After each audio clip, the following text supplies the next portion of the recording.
حکیم لقمان فرماتے ہیں، اس اندھے کا کیا علاج جو قدم قدم پر ٹھوکر کھاتا ہے اور اپنے آپ کو اندھا ماننے کے لیے تیار نہیں۔ آپ فرماتے ہیں، جس کو اللہ ہدایت دے وہ گمراہ نہیں ہو سکتا، جس کو اللہ گمراہ کرے وہ کبھی ہدایت نہیں پا سکتا۔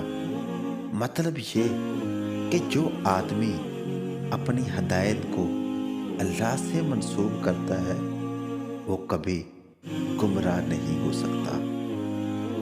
آپ فرماتے ہیں، طاقت خوف پیدا کرتی ہے، خوف نفرت پیدا کرتا ہے، نفرت بغاوت پیدا کرتی ہے اور بغاوت طاقت کو توڑ دیتی ہے۔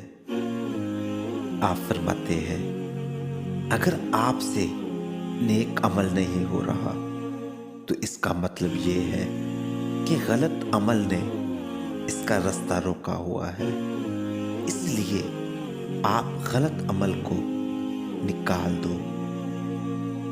آپ فرماتے ہیں، یہ زندگی جس میں لوگ کسی کو نہیں مانتے اور اس میں آپ ماننے والے پیدا ہو گئے ہیں تو یہ بھی فیض کی دلیل ہے۔ آپ فرماتے ہیں، جہاں خاموشی واجب ہو وہاں بولنا گستاخی ہے، جہاں چلنے کا حکم ہو وہاں ٹھہرنا منع ہے، اور جہاں ٹھہرنے کا حکم آ جائے وہاں چلنا منع ہے۔ آپ فرماتے ہیں، تکلیف میں سجدہ کرنا اور پھر تکلیف کو دنیا کی نگاہ سے چھپانا اللہ والا مقام ہے۔ اس دنیا میں جہاں گمراہی ہو رہی ہے، گمراہ نہ ہونا نیکی ہے۔